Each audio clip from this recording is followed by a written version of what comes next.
What's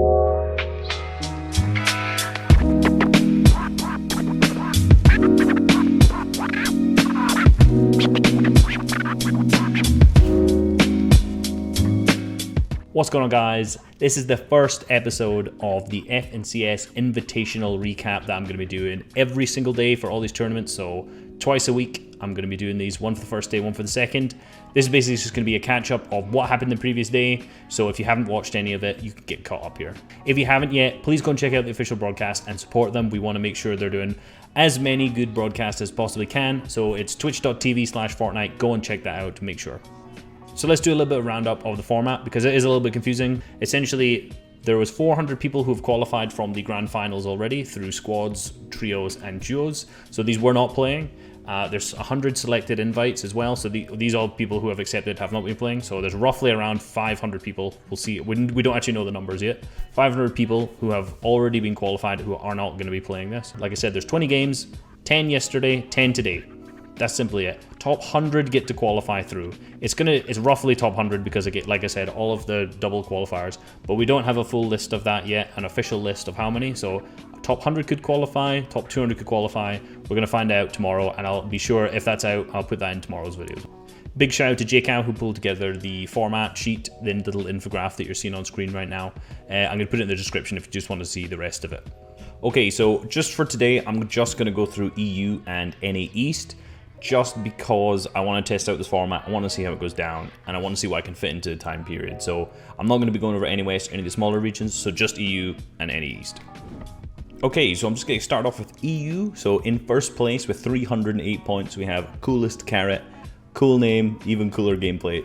So unknown name to me, definitely. After looking through him a bit, he's got around 1k earnings. He's never made kind of any heats or finals for trios, squads, or duos. So this seems to be a really standout performance for him here. He has a bunch of kind of good placements in a lot of the cash cups, but certainly nothing like as good as first. So he's a controller player. He dropped agency first game. I've not looked into more of his games yet, but he dropped agency the first game and definitely just ran through people with that drum gun, as many controller players dropping agency do. He's from Spain as well, so I imagine his ping's not amazing. He got 2 wins, I think a 5th and a 7th in there as well, so some really good consistent placement as well, along with the good W key first game to get him going. So in second place, we have Mage with 274 points right now. A lot of you guys probably know Mage. He duos with Casteries, and they won week 1 of the FNCS duos qualifiers, and they did really good performance there. So he is a controller player again. Top 2 in the EU are controller right now. He's from the UK as well, and he started off with a 20 kill W key first game. So very similar to our friend CoolestCarrot in first. He started off with a 20 kill win, so that's a lot of points in his first game, and then just played a lot more passive throughout that afterwards. Obviously still being aggressive, but not quite as 20 kill W key aggressive. I saw on his Twitter he had a little bit of a problem getting into his games. I think a lot of people did. I was one of them. That's not the only reason why I'm not in the top 5, but let's save that for another day. But yeah, he seems to have got into that last game. You know, he potentially could have come first if he'd actually gotten into one more, if he had time, I imagine. So in third place, we have Jaspe, who I'm sure a lot of you guys recognize the name. He duos with Reisshub. I never know how to pronounce it. The J throws me off. He's got about 22k earnings, so very highly rated competitive player. And he has had a lot of really consistent placements, so a 10th in the duo cash cup. I think he's won a solo or duo cash cup as well.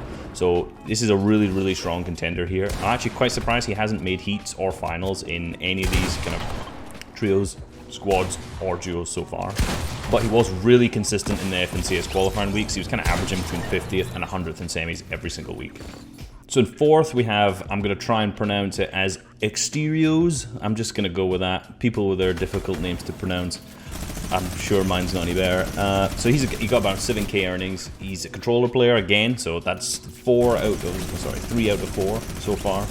And he's from Sweden, so he made the finals in the warm-ups, but he's not qualified for semis multiple times. So he's a really good player, obviously with 7k earnings, but definitely inconsistent. So this is a really good performance for him, definitely. And then in fifth, we have Subo, who has 4k earnings as well. Another Sweden player, but this time keyboard and mouse. So top 5, 3 of them are controller, 2 of them are keyboard and mouse. He was actually 49th in the DreamHack Sweden finals, so really good solo player, as you can tell. He does seem like an inconsistent player. He wasn't playing in the duos or squads for FNCS, so maybe he took a break from playing, but he did make the finals in a lot of the World Cup solos last year, so maybe he took a break from playing and has come back now, and clearly his performance is coming off really, really strong. I'm just going to scan through the top 100, top 200 of the leaderboard and see if there's any pros here who are in kind of contention. Names that we can recognize and know who are really needing to qualify, who have set themselves up well to do well in this day 2 here. Hawkers here is in 134th place right now, and he qualified for heats, if I remember correctly, on duos, but did not manage to make the grand final, so he has not already qualified through. So this will be interesting to see if he gets through. Another one who made the heat for duos is FlowiS here, who again is not qualified, so he's in 153rd, so he's in a really good spot to set up for tomorrow as well. I was looking through the leaderboard to see where Flick was, because he's not managed to make grand finals yet to auto-qual him through. A very strong competitive player, obviously, as we know. However, I've seen on screen, as you can see now, that Ulrich has tweeted that he's been invited through, so he's not playing today, he's already qualified for next week. Okay, so let's move on to NA East. In first place with 310 points, we have Box. So another guy I haven't heard of here. He's got 3k earnings and a keyboard mouse player this time. Not a controller in first, here we go. He's gained 38th in the heats duos. So again, another highly competitive player here. He seems to have missed out on just a lot of the kind of cash prizes. He kind of got a lot of top 100 placements, but not really making it into the money. This is a really standout performance being first right now. So hopefully he can carry this on to today, into today's 2 format. He started with an 11 kill win, and then after that his highest kill was 8, and he won 3 games, so he really was not W-keying at all here. He was just playing the placement out. Although a lot of people have been talking about the scoring system being really focused on eliminations, a lot of these guys are proving that their consistency in placement is actually what's getting them into the top 5 here. In second place with 307 points, we have KBM Fired. I'm guessing that's how you say that. He's got about 1k earnings, and again, we got a controller player here. Despite the fact his name is KBM, he is a controller player. Must have made the switch at some point, I think. So he came 44th in the duo heats. So this player has obviously been really consistent. He's a high level player. He made the finals 3 out of 3 weeks of duos that he played. So again, super consistent. Again, with a lot of top 100 placements in the solo cash cups. Unlike what I just said with Box, he was playing aggressively. He had 3 11 kill games. He had a first, a second, and an 8th. And then his placements outside of that were kind of just all over the place. So definitely going for fights. And it's worked. He's in second. So he was playing the point system as he should be. In third, we have, I'm going to presume that X is a Durant, like the Pokemon. I don't know. He has 1k earnings, another controller player in here. Again, another really consistent player. Although he's only got 1k earnings, he has a lot of top 100 placements in the solo cash cups so far. He came 17th in the duo heats. And you know, his placements was really good. He had 2 wins, a second, and a third. So 4 games in the top 3 is really impressive. I think his highest kill was 11 kills as well. So really, really consistent. In fourth, I'm sure everyone knows him. 286 points, Faze. Do I even need to say he's a controller player? He is the controller player. So I'm sure many people know his backstory, but 29th in heats here, so he again not able to make the grand finals. And if you actually want to go watch his gameplay on this, Faze Bizzle, his teammate, has streamed the entire thing, him coaching him through it. So I haven't watched it yet, but I'm sure there's a lot of really good insight from Bizzle in there, who's obviously already qualified.